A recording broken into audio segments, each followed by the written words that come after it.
And when people come down to hard decisions, maybe in the near future, regarding, the balance of people's lives and judgment upon one another for this or that, there's going to be, a lot of bloodlust and a lot of soul searching. And yeah, what's your basic bottom line fear here? The wrong people are going to get shot? I figure there's room for just about anything in this kind of situation. Yeah. But my guess is that forethought and discussion before the fact is in order. Bob, you want to take that one? Because I already know my response. Well, it depends on the situation. There's all too many people in America in the penal system who have been executed, probably 25% of them, who have been proven innocent later. Mm-hmm. And the state says, well, sorry about that. So based on that alone, in a normal functioning society, I don't go along with capital punishment. But if we can't right what's going on in our country and we get into a position where we can control our destiny, then the people who have caused these wars and all this suffering and the murdering of people, just like at Nuremberg, they should be tried and hung.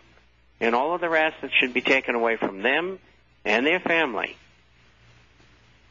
and given to the state, to the people. And Jasper, let me do a follow-up here. Are you more afraid, since we have capital punishment, that the good guys are going to be captured by the federales and done in?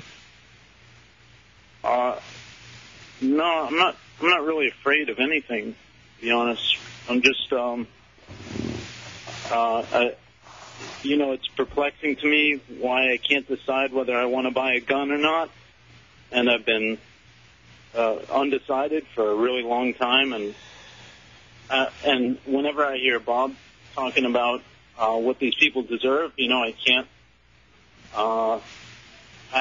ever think, if I was standing next to Bob, I'd tell him not to say that, I feel like these people should be afraid for their lives. Yeah. Well, Jasper, let me put it. Let me break it down to real world scenario. Forget about the Second American Revolution. Forget about all of that death penalty stuff. Think of it this way: you have car insurance, don't you? No. Huh? No. No. Do you have? I don't have a license either. I'm sorry? I don't have a license either, or a passport. Okay. Do you have a home? Home mortgage? As long as my girlfriend lets me in. Okay, all right. But the point is that having your own personal firearm is your personal life insurance policy. If you do not have a gun and you face a life-threatening situation, you're going to be bringing a banana to a gunfight. Not a good scenario. John, yes. John, how about live by the sword, die by the sword? Well, Jasper, let me put it to you this way, my friend, because you sound really confused on this issue. When it comes to the point where somebody's got a gun in your face and you know they're going to pull the trigger and you ain't got anything to throw at them except some bad words, I think you will rethink your position. You'll rethink it rather quickly. Unfortunately, and incidentally, that's happened to me. Yes. And when in doubt, blow them out. And I had 4 of them, and I shot all 4 of them, and I'm happy I did it. Yeah.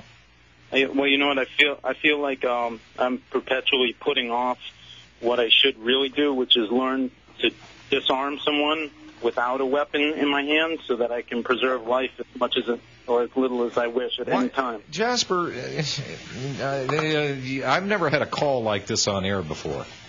And what are you really worried about? You worried about God's going to judge you wrong and you're going to go to hell or something? No, I'll get off. I'm sorry. No. I'm more than willing to talk to you about this to try to... Yeah, this should be discussed. Yeah. I think it's a good subject. Yeah. And it's a thing that bothers a lot of people, Jasper. You should stay on and listen. Yeah. And I understand what you're saying and where you're coming from. I am not a big firearms person. I never bought a firearm because I never figured I needed one until I saw and I knew what was coming.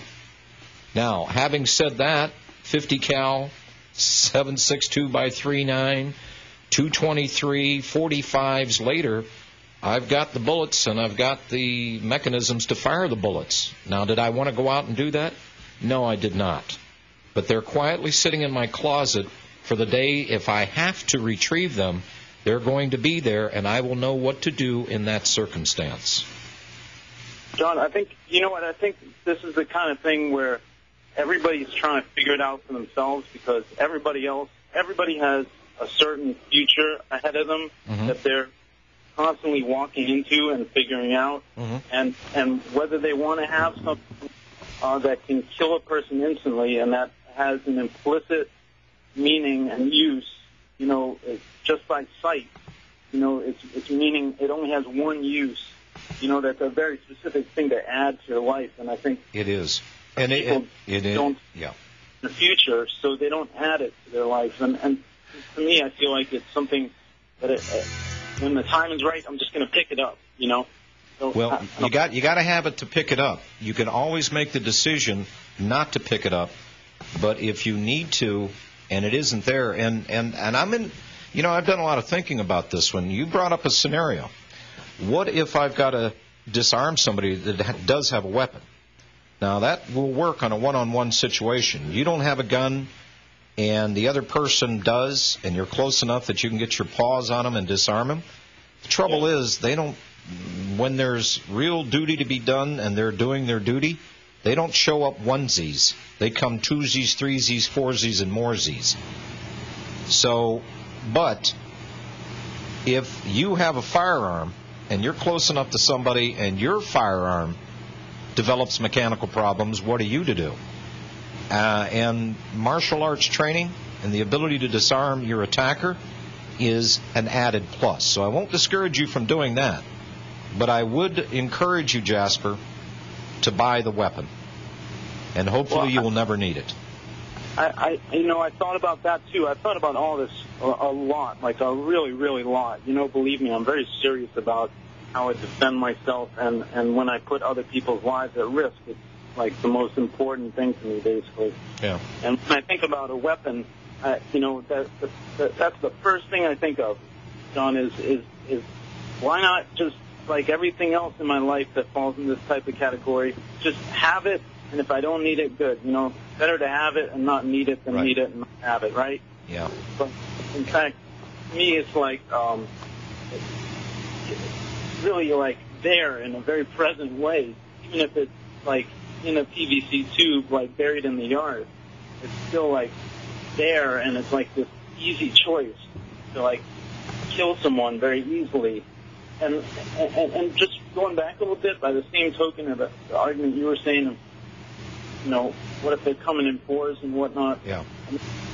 What if the only reason they get aggressive is because they see you with a weapon? I mean, there's... No, not necessarily. Yeah, and another thing, too, is that this goes one step further. Not only would you have the ability, if other people came and were armed and were threatening your life, but you also have to protect your friend, your wives, your children, and things like that. Or girlfriend. So there's another dimension besides just an individual man. There might be a girlfriend or a wife or 3 or 4 kids or granny and grandpa. So, you know, they're your responsibility. Well, that's why I haven't had a kid, to be honest. The number one reason I haven't had a kid yet is because I'm not prepared to kill someone else to defend them. Yeah, well, Jasper, I'm going to tell you what, I think your decisions here in the future will be made clear for you. Either you are going to survive, no, I agree, or you're not. Well, I don't know if I was thinking of it quite that way, but...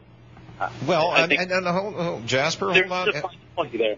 You're right. Jasper, hold on a second. It's either you are going to make the decision, if it's time for fight or flight, you know, I mean, you can take off to live another day, but I'm telling you, the goons with the shiny badges and the guns pointed at you will never go away. They will keep coming back. Knock down one, they'll bring 10. You knock down 10, they'll bring 100.